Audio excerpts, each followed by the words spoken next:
I mean, I got out of shape. I gained 25 pounds in the first 9 months. 6 months out, I tripped and fell and landed on a rock, bruised my bursa on my knee. My faith is very important to me, and it's especially my faith in Jesus Christ is it's more important to me than anything else in my life. Hey, everybody, and welcome to Set the Pace, the official podcast of New York Roadrunners presented by Peloton. I'm your host and the CEO of New York Roadrunners, Rob Simmelcare, and with me back from London, here in the United States of America, Peloton instructor Becks Gentry. And Becks, nice to have you back in the States. Hi. It must have been so nice for you to get back and see Austin and Tallulah. What was the reunion like? Oh, well, T was sound asleep because I got back late on Sunday night. But the Monday morning reunion was just wonderful. I had to try my best not to cry because you don't want to make them think that work is, bad or makes mommy sad when she's away. So it was very much happiness and here's all the bunnies that I got you. So it was great. And honestly, I think by the end of the day yesterday, she was like, are you going back to London soon? Because I was like her shadow. I just kept kissing her and hugging her all day yesterday. So I think now she's at a daycare school today, and she was quite happy to go. So glad you're back, Mom. Yeah, glad you're back. Let's move on now. Yeah, got stuff to do, friends to see. Bye. Well, that's beautiful. I know you had a good time over there being back in London, but it's great to have you back. Thank you. In New York. And Becks, we've got lots going on, of course, as we always do here in New York. This weekend, one of our favorite races, at least one of mine, on the annual calendar for New York Roadrunners. It's Harlem Week in Harlem, and we've got the Percy Sutton Harlem 5K coming up this weekend, a very hilly course. We'll talk about that in a second. It's always it's a great but a hard 5K. Have you run that course, Becks? I haven't. No. The hill in that I forget what mile it is. I think it's at either mile 1 or maybe early in mile 2, where you go up toward like Convent Avenue and like City College and that whole area. It's the steepest hill I've ever run in a race. It really is something else. And I ran it kind of like at an easy pace last year, but it's just very, very challenging. You get to go downhill a lot from there, but man, that is a hill. You got to get up to go down. That's how it works. That's how it works. So hope everybody who's running this weekend is ready. Hope you've been doing some hill repeats because you're going to need that strength getting up that hill in Harlem this weekend. And, of course, we had a great guest last week on the show, Patina Miller, Becks, talking about her role as a mentor for our Run for the Future program. And those young ladies will have their big finish at the Percy Sutton Harlem 5K. So Patina will be out there with that entire Run for the Future cohort, and they'll be joined by about 5,000 other runners for that great race in Harlem. So we look forward to that. Yeah, that sounds like a wonderful weekend. And big shout out to Patina and her wonderful team running it. Keep running. And those who are training, how's your training going? Well, yes, let's talk training. So this was really my first week on the full Becks plan. I'm just kind of getting into it. We tape this podcast on Tuesdays, as everybody knows. We have a spreadsheet. I've got a spreadsheet now, week by week from Becks, exactly what she wants me to do. It's interesting. First, I'll start by saying that, the weather is always such a factor, and we had a lot of heat. And then we had a really nice, cool weekend this past weekend around New York. Some beautiful, cool, crisp mornings. It felt like fall suddenly just came in around August 1st. I'm sure everybody around here could relate to that from last week, and it was beautiful. And I was able to get some really nice runs in. Part of what I find, Becks, is that when it's time for me to do either speed or especially like a really good tempo workout, the best place for me to get a tempo workout in is inside of a race. If I can find a race somewhere where there's other people running and like a race kind of atmosphere, it's so much easier for me to keep up some speed in that kind of environment versus out there on a track by myself. So I did manage to find a local run, part of a running series in Connecticut that I ran on Saturday. It was great. Had a really good 6-mile run, another 6 miles on Sunday.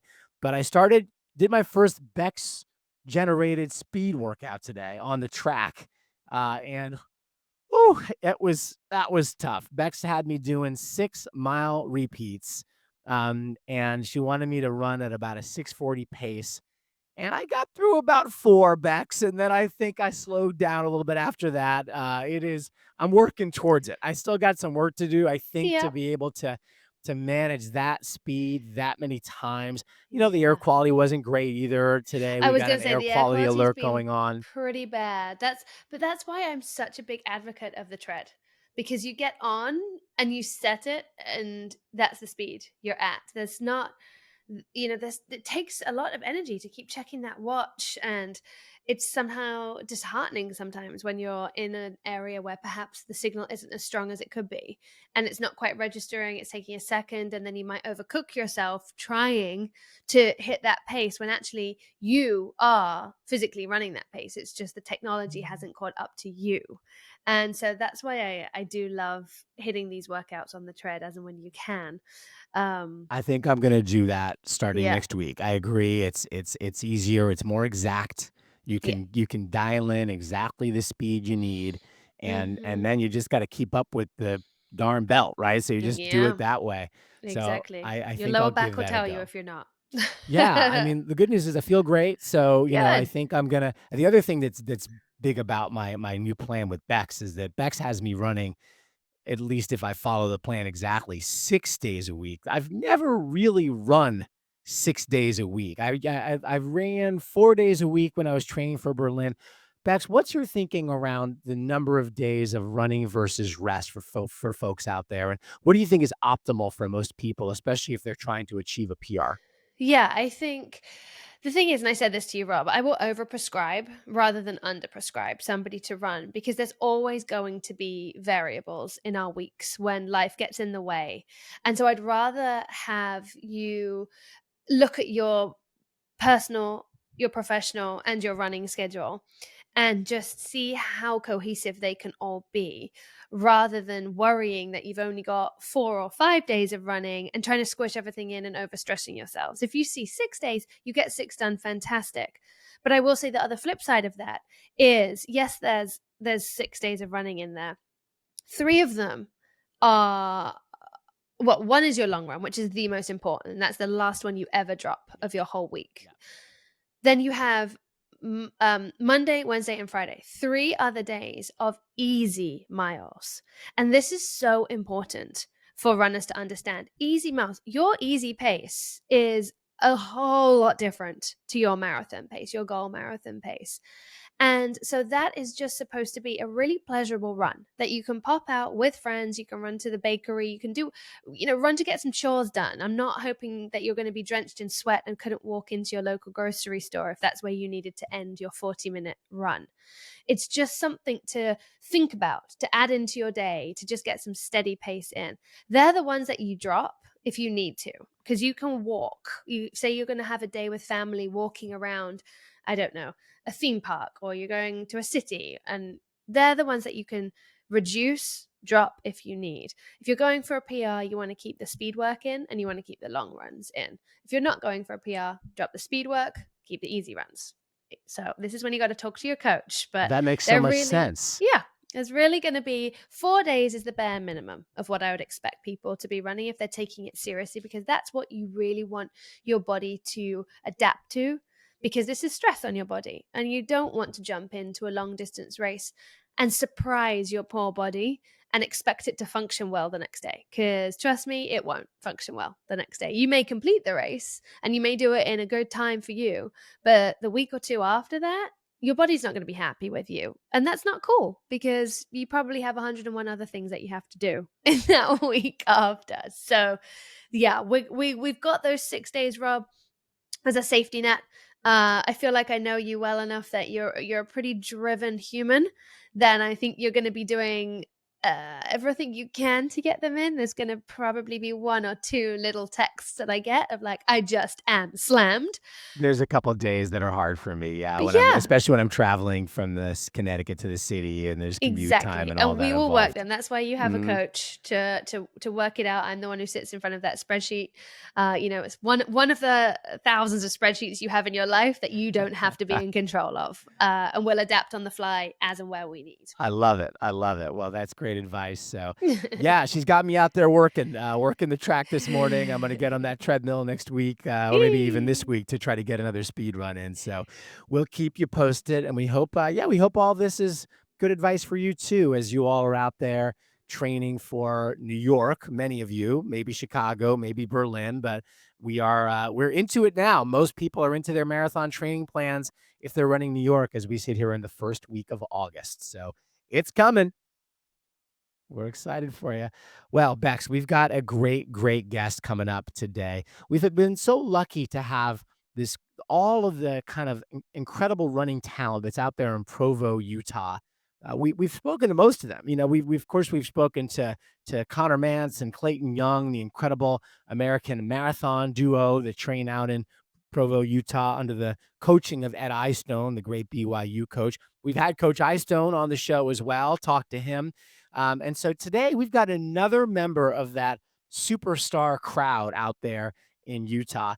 This one, though, is not a marathoner. He specializes in the steeplechase. That's right. And he's on his way to the World Championships in Tokyo later this month. Kenneth Rooks is going to be on the show today. And, Bex, I can't wait to just find out more about the steeplechase and like what it is and why they're jumping over this like barrier into a pool of water and how they run with the wet feet.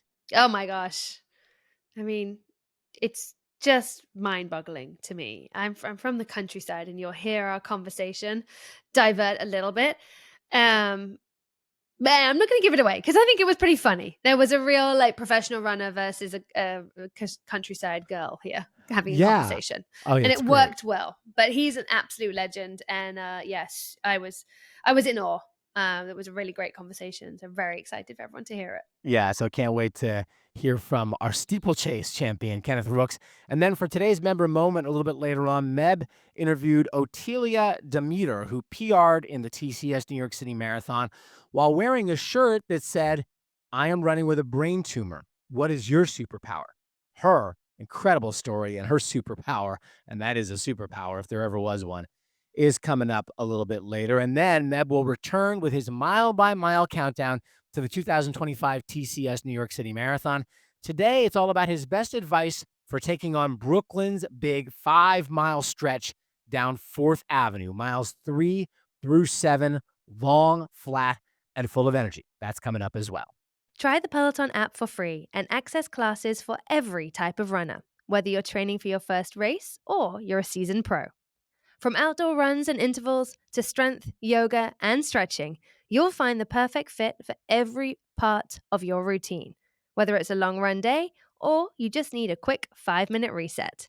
The Peloton app meets you where you are and helps you become a stronger, faster runner because it's designed for someone like you. Try the app free for 30 days and download it now from the App Store or Google Play. Terms apply. Peloton, the official digital fitness partner for New York Roadrunners.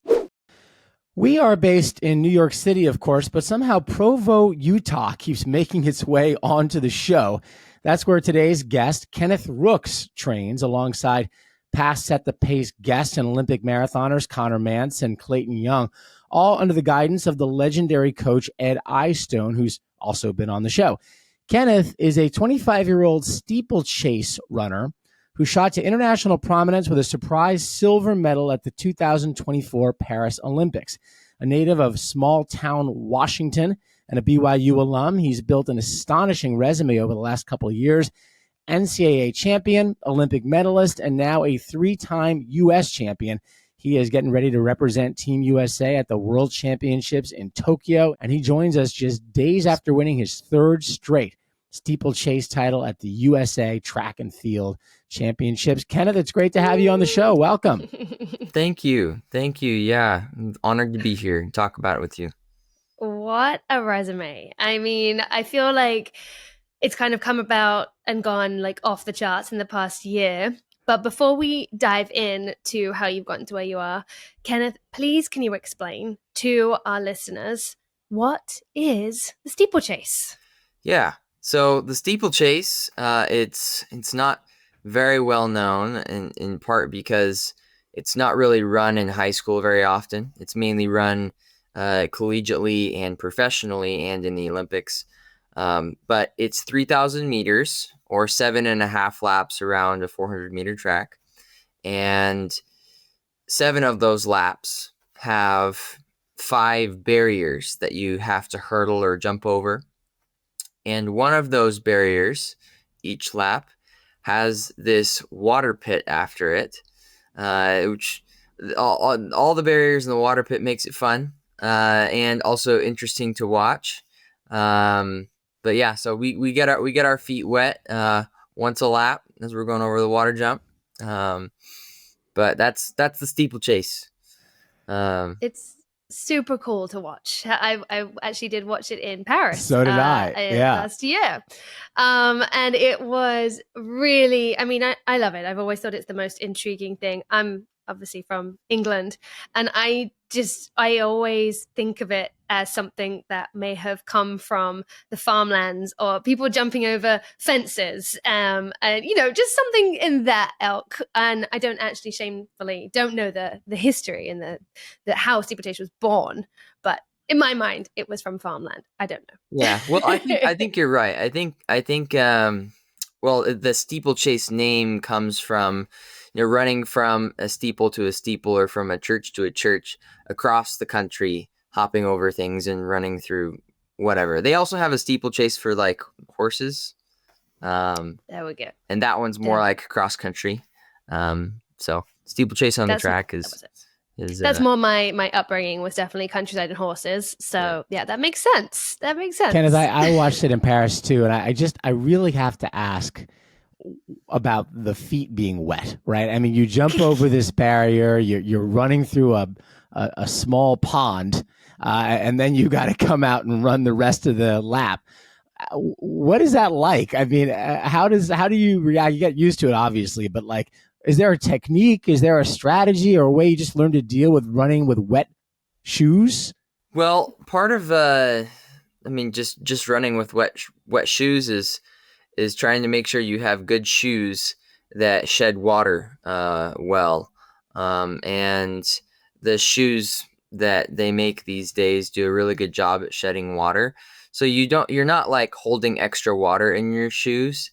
It doesn't feel like your feet are sloshing around. I actually don't really feel that much of a difference. I run without socks. But my shoes are really good. My feet don't slide around.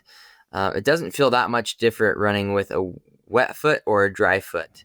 Actually. Wow. That's fascinating. Okay. So you have essentially deleted what most runners would, like most street runners, I would say, would think is the hardest part of the steeplechase, aka the wet feet. So what is the hardest part of the steeplechase for you, both mentally and physically? Well, I mean, physically, the hardest part of the steeplechase is trying to finish as fast as you can, especially that last lap, trying to get over those barriers when your legs are heavy and you're really tired and you're hurting. Yeah, that's probably the hardest thing is just like staying relaxed and focused on the technique, so that you can get over cleanly and smoothly. That you're not through until you get over that last barrier. So that's probably the hardest part physically. I mean, hardest part mentally, it's just like any other race, getting ready for it, being mentally prepared to make good decisions in the race, to respond well to adversity. If the race doesn't go as you expected it to go, or just responding to the different physical responses that your body has during the race. Yeah, that's the hardest thing mentally.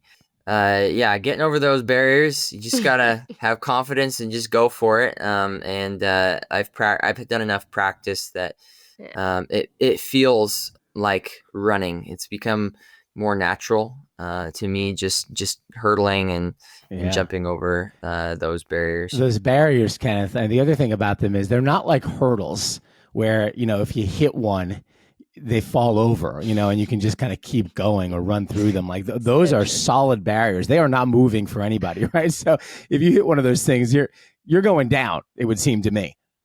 Yes, yeah, absolutely. And I have gone down before, and yeah, I've also had some bruises from hitting those barriers.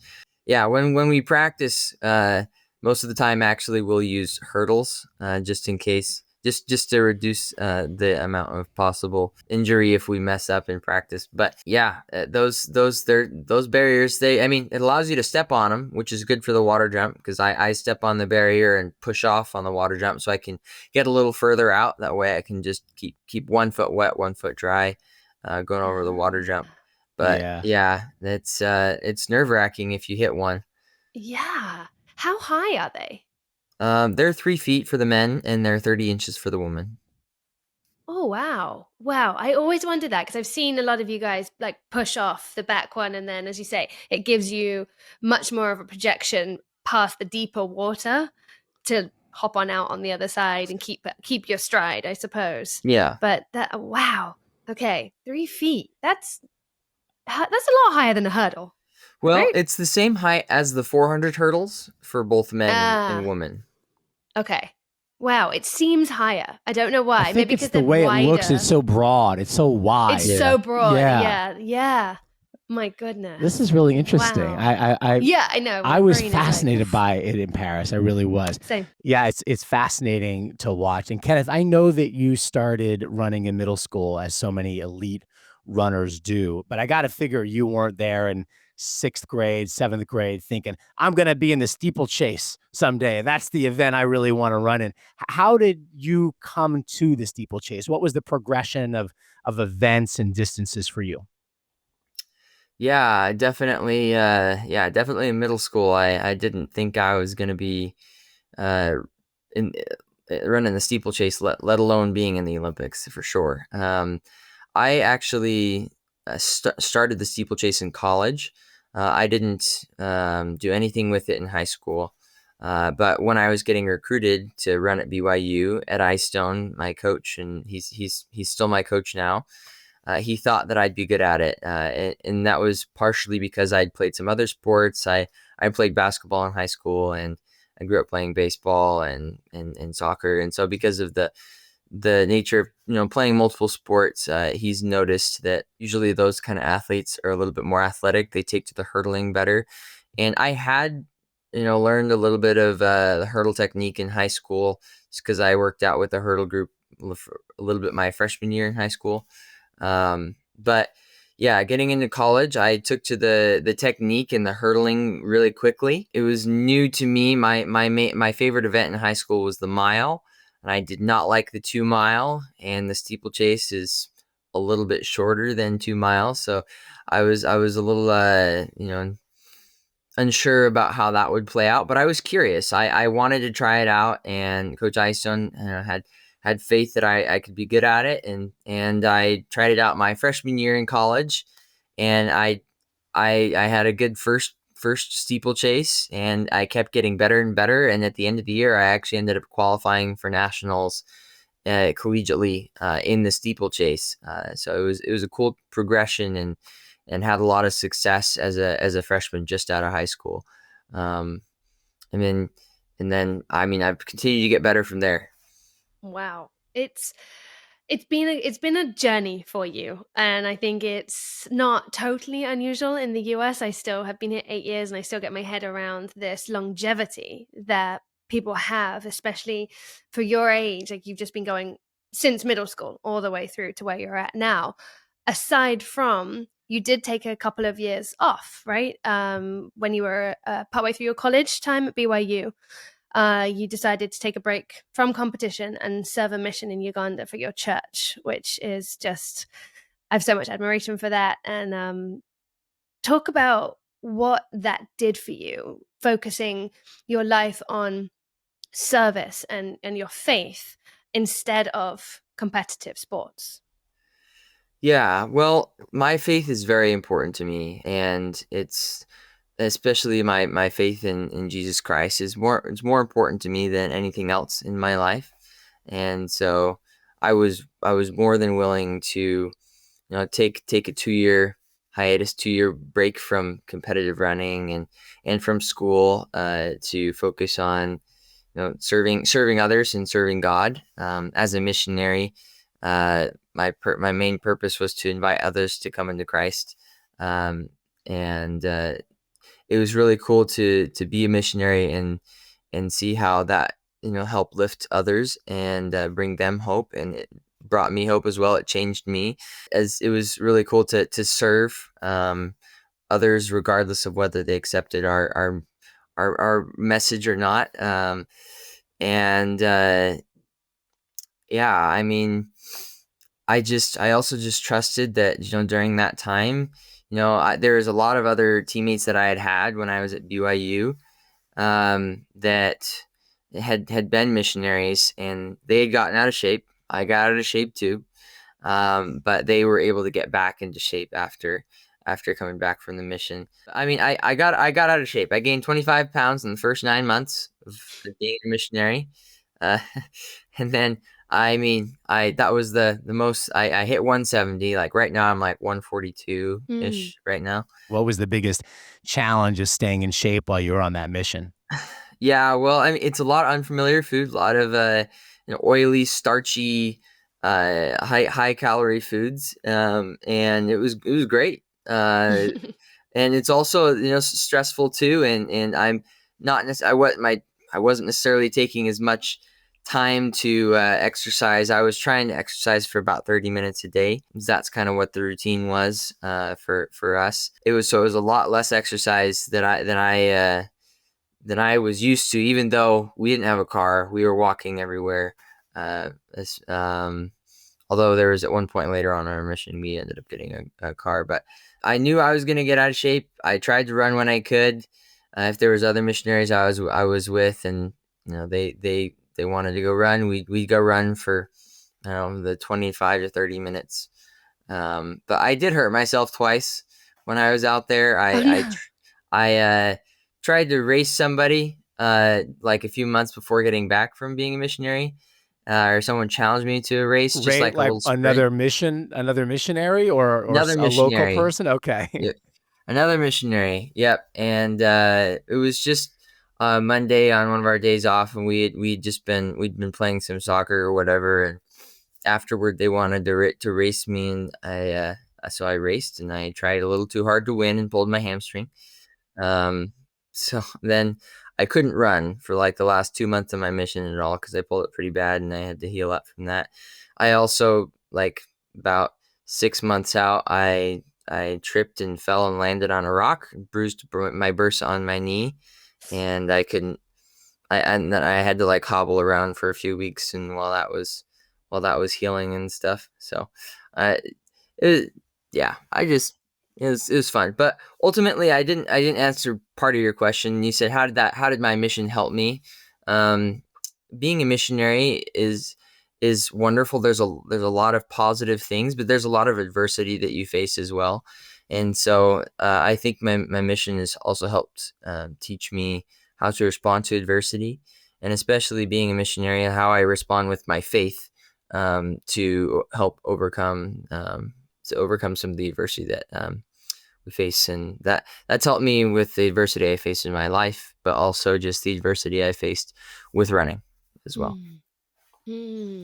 Makes a lot of sense. Yeah. It does. And it really does. So what was the process like, Kenneth, of getting back into the swing of things when you came back from that mission? How hard was that? How hard did you have to work? And also, I'm curious, when you first kind of ended up in Ed Eyestone's program. You went to BYU, so did you go right to Provo from that mission?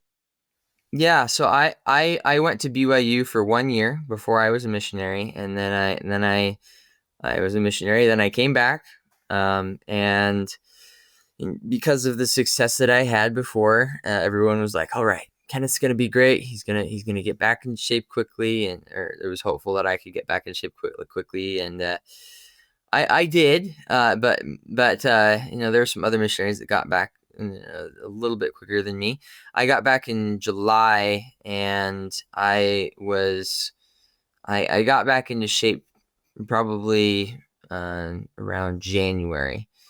January, February is when I was back to like, okay, I'm fit again. Like I'm traveling and competing for the team. And so it was hard, especially that first 6 months, especially getting back with my hurt hamstring. And because my hamstring was hurt, I had like a max speed. I could only go like 7:30 pace, like the first week. That was as fast as my legs allowed me to go. And I couldn't run any faster speed wise. And so I had to let my hamstring heal, and I also had to get back into shape.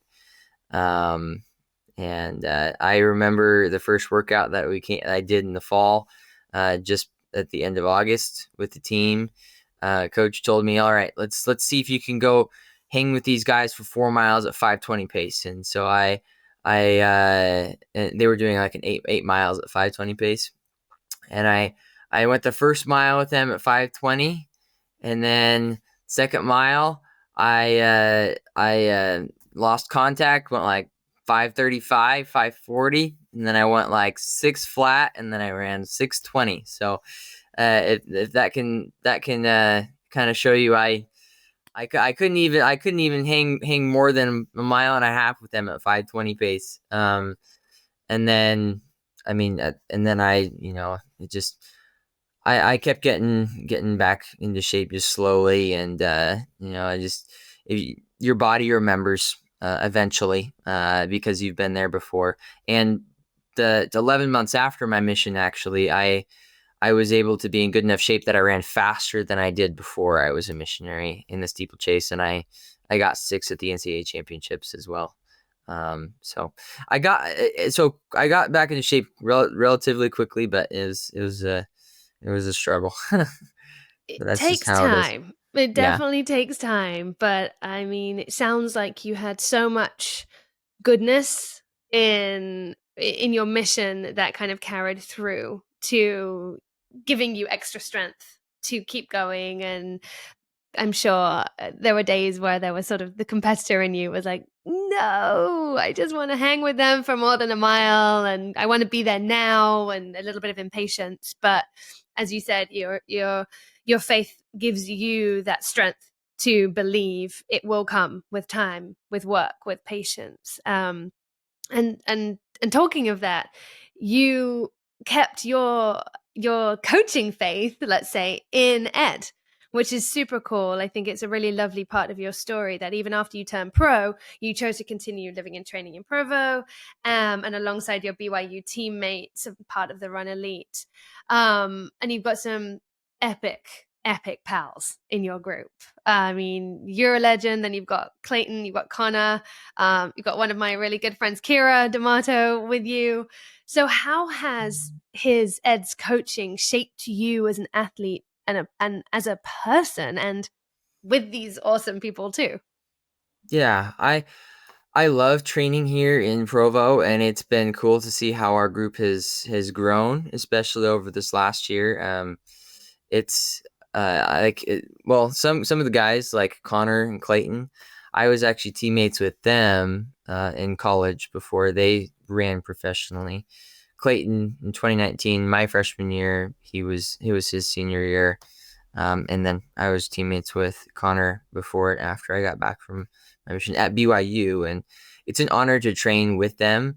Honestly, they inspire me, and it's been cool to have, people like Kira or Courtney Frericks or just whoever it is coming out recently. Dan Michalski, who he got second in the steeplechase, he came out here in May. But it's been cool to see that group grow, and all of the athletes that I train with inspire me, and we're all a little different in the way our strengths are, and it's awesome we can train together and push each other.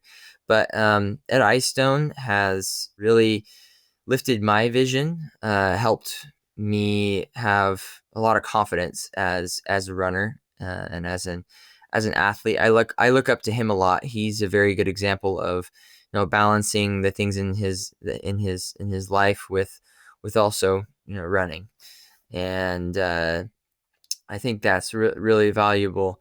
And he's also aware of all of our strengths and weaknesses, and that's one thing that I appreciate about Coach Eyestone is he helps us train to our strengths and helps us race plan and race to our strengths. And he I you know I feel his love for us. We also call him Easy E. He's a little bit more lax of a coach, but also he's also focused on putting the work in, keeping us accountable too. But yeah, we love Coach Eyestone, and he's also just been there before with his success. He's a 2-time Olympian, and so especially like that's something that has always given me strength. I mean, not now that I have been an Olympian as well and a medalist, but just trusting in his experience as well has been helpful. But he also Coach Eyestone helps me focus on if my mindset's going a little bit astray. He does a good job at bringing me back to like, okay, let's focus on the process. Let's focus on what we can control, and let's go out and just take advantage of the wonderful opportunity we have in front of us. Yep. And so I love Coach Eyestone. That's so funny. That's so funny. Sorry, Rob, but to hear someone like Ed Eyestone be called Easy E with the repertoire of athletes he has had, and as you say, Kenneth, his personal career is like, I don't feel like, not knowing him, I don't feel like there'll be anything easy about what he prescribes. But maybe that is his USP, his shining light, is that he's human. He gets it. And he isn't this like insane level of push to you and your teammates. He's like, you know what? If I'm going to be nice about it and let them live and let them roll with it, it's going to have the best outcome. And clearly he knows what he's doing. yeah, he does. He also like, he also like gives us space to kind of like, to kind of, like when we go race and we or when we work out, he leaves some room for us to make it into a masterpiece. I guess that's not necessarily the best way. I've explained it before a little differently, having a conversation with someone, but he helps empower us. I guess is a he way makes to it put your own, and I love that. I wonder Your with this coach. group, Kenneth, you've got these incredible marathoners training with you. You've got people at your distance. How does that work? How are you all training together? Like, are you still going out and like you described before, trying to stay with a Connor Mantz or a Clayton Young for a little stretch of time? Because you don't need to run the distances they're running, but is it good for you to go try to hang with them for a few miles for the 3K that you're running? Yeah, it is good for me. I mean, it depends on what the focus of the workout is. It depends on where we're at in the season. But sometimes our workouts overlap, and sometimes with the marathoners, they do more volume than we do. So sometimes we'll go out and we'll do part of the workout with them if we're doing like something on the road. So like for example, if we're doing maybe three they're doing 3x3 mile, maybe we'll do 2x3 mile with them, and try and stay closer to where they're at. Although like it's really hard to stay close to Connor. He just kind of like Connor does his thing. He's always out there doing his thing when we get into the tempo stuff and the fat and the longer stuff. But yeah, so sometimes, especially when we do that, it's kind of nerve wracking to be like, coach is like, all right, go with them, go with Clayton or Casey, Klinger um, or Connor for this period of time at the start. And anyways, but to answer your question a little bit better, we also sometimes what they do will come over to the track, and so like if we do 400s on the track, sometimes occasionally, Connor and Clayton will do something like we'll need to do 400s on the track. We'll do it with them, where we do like 10 by 400, and then maybe like 8 by 200. And we're just all like in a line. Get them into your together. domain a little bit, right? Get them off the Yeah. road onto the track where you can hang with them a little bit more. I'm sure that feels good. Yeah, it does. It does feel good. Or even if like we do like 10 by K, that's one we'll typically do together. That's awesome. When we get in the steeple stuff, we're doing our thing. When they get into marathon specific stuff, they do their thing. Mm-hmm. But even if we aren't necessarily doing the exact thing together, we usually meet around the same time. Yeah, I love that. Okay, it would be remiss of us before we part ways today. It would be remiss to not talk about the upcoming World Championships in Tokyo. It's a mere few weeks away, really. In reality, you've probably got it down to the day, but you're known for having this incredible patient racing style. You have a really strong and confident finishing kick. Have you got a strategy for your racing going into the World? Like, talk us through what's going through your mind. Well, I had a strategy going into the Olympics last year, but that strategy of how we'd run that race kind of formulated a little closer to the games. Right now, getting ready for Tokyo, we haven't formulated that strategy yet, but I know that I can trust my kick.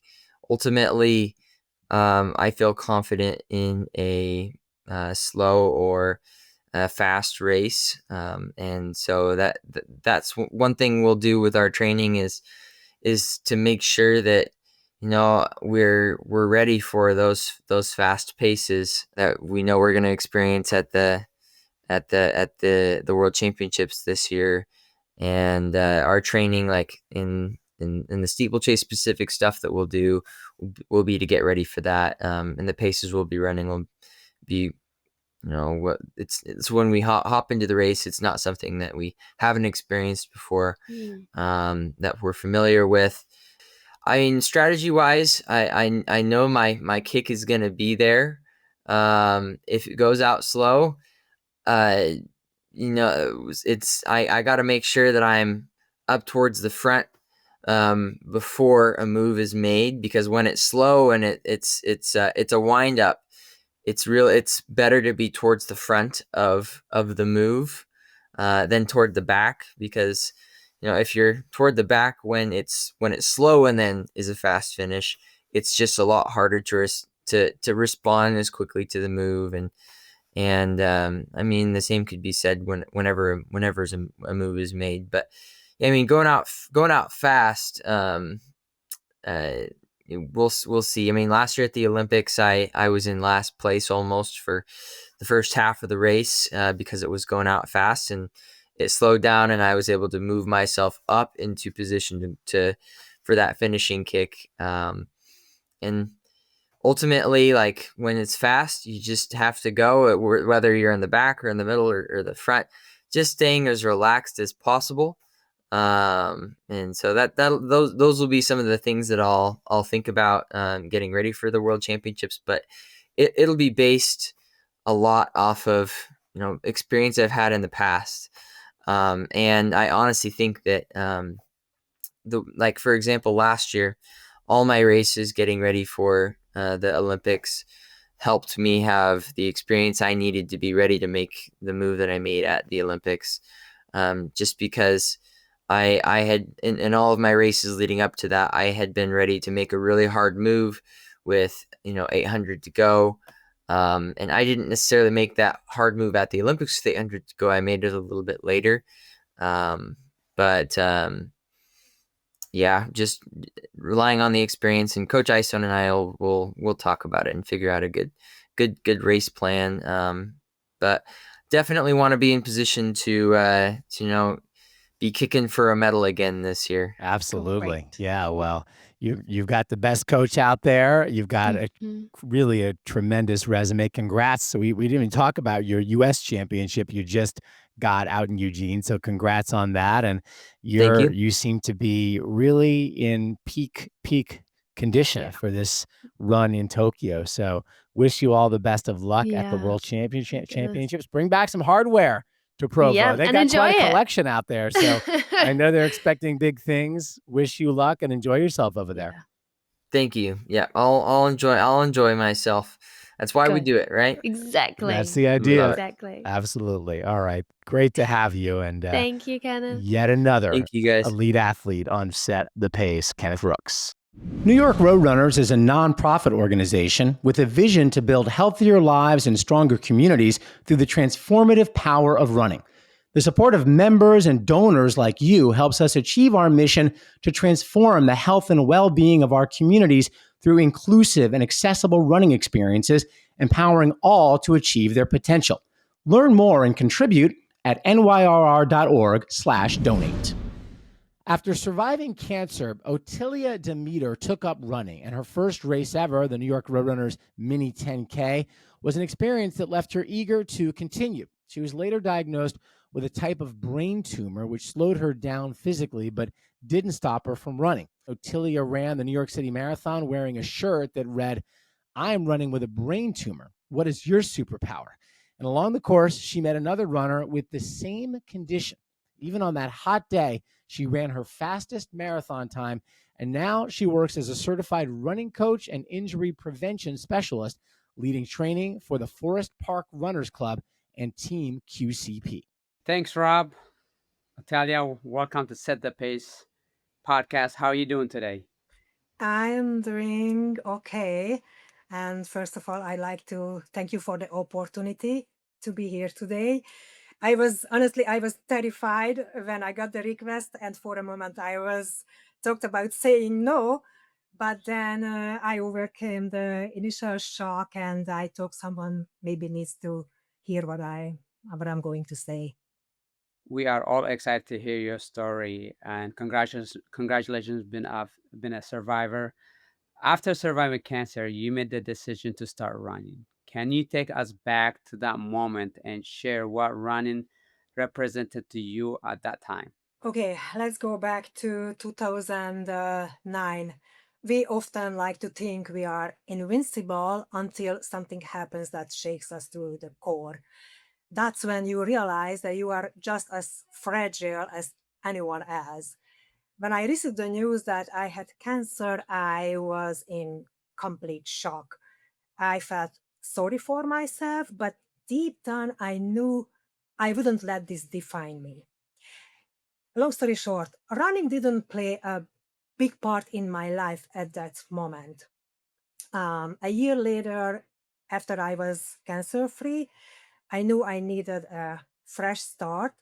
I wanted to escape my old life. So I packed my stuff, I packed my bag, and then I ended up in New York. Just 4 months after my last surgery, and all alone in this massive city, running was the only thing that could bring me relief. And slowly I fell in love with it. Amazing, just incredible. Yeah. And how was your first race with the NYRR Mini 10K? What was that experience like for you and being new into the city? Yeah. So yes, the mini Tange. I remember that race very well. I was both excited and nervous. I had no idea what I was doing. I didn't know a lot about running, but I had connected with some runners on Facebook, and the mini was the first time we met in person. I was so happy. I believe it was my happiest race ever. I ran it for a while, every year for a while, but then life got busier. But still, the mini will always have a special place in my heart. Amazing. So 2009, you moved to New York and you had diagnosed. And in 2021, you ran the New York City Marathon while living with that brain tumor and wore the shirt that said, "I am running with a brain tumor. What is your superpower?" What were the feeling as you step into the starting line, knowing that people would see it? We were in the middle of marathon training when I found out that I have brain tumor. I had brain tumor, and I am a very strong woman, but I needed time to process that news. For a while, I thought I wouldn't be able to run the marathon because I wasn't sure that I could recover mentally. I mean, how do you deal with something like that? But as usual, I came to terms with it, and deciding to wear that shirt that I did was extremely difficult. I wasn't sure I should let people know about my condition. It felt so vulnerable. But I also realized that I couldn't keep it inside. It was too heavy a burden to carry alone. Plus, I wanted to others see that we can be strong enough to face difficult challenges. So I put on the shirt, I walked out the door, and yes, I was nervous, but I knew there was no turning back. And it was one of the best decisions I ever made. The support from the and the love from the running community were incredible.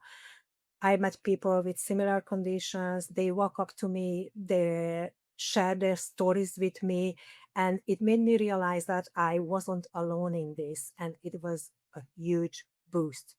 With every mile, I felt like the weight is getting lighter. And the 2021 marathon was one of the hottest ones. People were really struggling. Some dropped out, others crammed up. I ended up cutting off more than an hour of my previous time. And when I crossed the finish line, sorry, I knew I was going to be okay. Whatever comes in my way, I will take it on and come out stronger. You are definitely stronger. And people say, do the hard thing. And, you ran the marathon, you inspire people en route and to come across the finish line, you can do anything and be the powerful woman that you are. And we're so delighted that you shared that with you, had the courage to wear that shirt and people come up to you and looking as a role model to a trailblazer. But now you are currently training runners for the Forest Park Runners for the 2025 TCS New York City Marathon. What is the most important advice you give your marathon runners? It's hard because I think we should talk about many things, but I think the most important thing is to respect your training plan. And that says everything. There are so many social runs, invites from other clubs, and those are fun, I know. But those are all additional miles that are not included in your training plans and could hold a lot of potential dangers like running more than you should, running at someone else's pace. Those are little things that add up, and it could lead fatigue or injury eventually. As my mentor, Coach Faith, told me one day, the earth wouldn't stop spinning if you don't show up your face at every corner in New York City. And that is very true. Just great. Now, and as you are, you inspire not just runners, but not runners as well. I'm pretty sure. I know sometimes we get discouraged, but to put it in perspective to what you have gone through or what you're going through is, amazing. So your advice is not only to the runners, but to the everyday human being. You have taken an ultra running, which asks a lot of both body and mind, a lot of demand. What draws you to those long distances, and what do you find yourself learning either about running or about yourself during those long runs? Ultra running is a whole different mindset. It's it if one thing I'm strong in, it's my mental toughness. Life made me strong. Ultra running is a mental game, and I absolutely love the challenge it presents. It shows me how amazing the human spirit is, how much we are capable of, and it makes me feel incredibly strong. I believe I can overcome my brain tumor or anything as life throws at me. Running is like a magical thing that could save lives, and I truly believe it has already saved mine. Wow, just incredible. You're a true champion, true hero of life. And we are so grateful to have you here. But running is therapy. And for you to come to a strange big city like New York, but the running community embrace you and to be able to just kind of help a little bit. But for you to wear that I'm running brain tumor was your superpower. You're a superhuman being and keep doing what you're doing. And we're so delighted you're with us as a member moment. And best Thank wishes you. as you continue with life. Thank you. Pleasure was mine. Now it's time for today's Med Minute. Thanks, Rob. Welcome back to my mile by mile countdown to the 2025 TCS New York City Marathon. This week we are counting down to mile 3 to 7 in Brooklyn. Mile 3, long flat down 4th Avenue begins. Overall, Brooklyn segment remains steady and runnable and a few minor undulations. This is where you need to take it all in and time to pay attention for pacing. I tell most people that I meet that New York City Marathon is more like 23-mile run because the first going up the hill and down the hill, you don't worry about the pace. But now mile 3 to 7, you need to get to that pace of rhythm to be able to get into a good cadence and be able to just be yourself. Hey, Coach have got you ready to this point. Now it's time to get the rhythm. You haven't built up lactic acid yet going up the hill or the downhill. Now good time to analyze and say, hey, what's my goal? I want to hit those goals and paces. Mile 3 to 4, I remember sometimes you forget things. You are so in a rush to get to the starting line of the TCS New York City Marathon in 2011. I remember I'm supposed to have my breathe right on my nose, but unfortunately I realized it like toward the end of mile 2 that I'm going to mile 3. My breathe right was in my shoes, but you can't stop and untie your shoes. You just got to deal with the circumstance and keep running and get into your rhythm. And I did that. And regardless if the breathe right is on your nose, on your feet, you can run a PR because you've been trained for this. And mile 4 to 7, 4th Avenue corridor, it is packed crowd tunnel, especially near the park slope. And mile 7, viewing favorite spots like 4th Avenue and Garfield Place. It's all about soaking it all in. Just be in the moment, be present. We still got a long way to go, but it's time to evaluate your rhythm. All right, everybody, that does it for another episode of Set the Pace. We want to thank our amazing guests today, the Steeplechaser, Kenneth Rooks, and Ottilia Demeter, New York Roadrunners member. If you like the episode, make sure you subscribe. Give us a thumbs up on YouTube. Share it. Tell your friends. We'd love to have more folks join us here week in and week out as well. Good luck to everybody out there. Marathon training season. It's in full effect. Enjoy the miles. We'll see you next week.